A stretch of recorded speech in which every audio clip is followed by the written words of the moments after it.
you're applying what you're learning, you're making money, and then you can use that money to create your own digital product about this TikTok shop. And before you know it, you have your link on your bio promoting your own digital product while you're doing the work too, because that's important. If you're a mentor and you're mentoring about something, it's important that you actually do the work too. Okay, it's important that you show your students or whoever wants to buy your digital product that you are actually there doing the work, and I think that's really important. So before you know it, now you have two income streams, and now you started realizing how do you expand that. Now you're building a list about this TikTok shop. Now more features are gonna come out. You can start promoting different things on your email list now.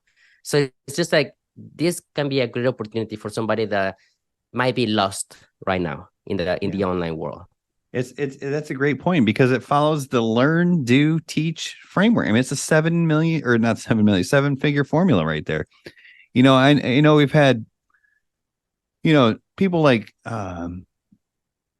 Jonathan Montoya on previous episodes of this podcast. Another name that comes to mind is Marissa Romero. That's exactly what they did, and they're very open and transparent about that. They go, they learn something, they do it, they turn around and teach it, and then they just keep building off of that. And like you said, learn how to do this affiliate marketing thing, and then turn around and teach it to other people. And it doesn't have to be a $2,000 course. It can be a $100 course. It can be a $99 course. Yeah. But now you have something that you can sell to the existing audience that you already built. Because if you're out there making money, people are going to be interested. They're going to be drawn to that, and they're going to want to learn how. Speaking of making money selling courses, I don't know if I missed this last time, but is that a new award on your wall back there, Andre, or was that up there last episode and I just missed it? Yeah, that one right there. Yeah, no, it's actually an award for my business. So this is what I give my affiliates. So that's what I give my affiliates when they reach that $10,000 mark. And I'm super excited. I mean, of course, I got it for myself, but I just sent out this award to one of my students. So that's super cool, man. It's awesome. I love it. That's really cool. Awesome. Well, anyways, congratulations on sending out your first award. That's huge. But I just get so excited about that opportunity. Maybe it's time to fulfill on our promise here and maybe talk about the second half of the new TikTok feature that's going on. Switch over to the ad side of things. All right. Let's jump straight to it because you are the experience in this side of the ads world, so I'm excited to learn as well. Yeah, absolutely. Let's get right into it. So once again, if you're listening on the podcast, hop over to YouTube because I'm going to share my screen a little bit, but I'm also going to talk through this. That way, if you're driving in your car right now and listening to this, you can really grasp the potential here. And then when you get home, you can look into this. So TikTok advertising, right? It's pretty much the same as any other social media platform, right? You create ads, you drive leads, and hopefully make sales. For the past couple of months, I've been scaling ads to my course, and it's been going pretty well. I've really liked TikTok ads. The attribution is very good. It's not perfect, but it's very good. So I feel like the tracking is very good, so you can really see what your numbers are.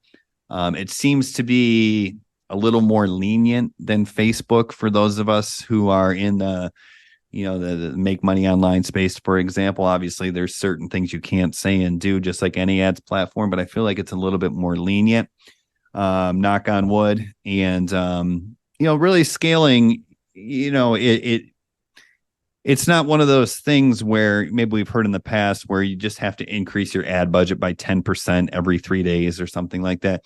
If an ad's working for me at $200, I can pretty much bump it up to $700 or $800.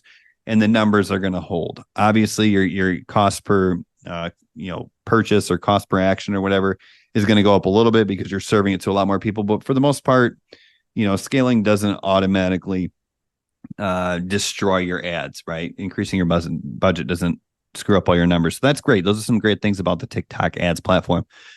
But one of the problems with the TikTok ads platform is ad fatigue. It happens really quickly. And what that means is your winning ads do great. You can scale it, but fatigue kicks in really quickly. And I know this is something that Max Finn, who's an advertiser I trust, talks about. If you want to be on TikTok, it's not one of those things like on YouTube, you can run an ad for 6 months straight and it'll continue to work. It's more like, hey, you're lucky to get 2 weeks out of a creative. And that can be a little bit frustrating because once you find a winner, you want to get the most juice out of it. So that's what I'm going to talk about right now. Is I'm going to show you a little test that I've been running over the last 8 days that has helped me real quick, get the juice out of some creatives.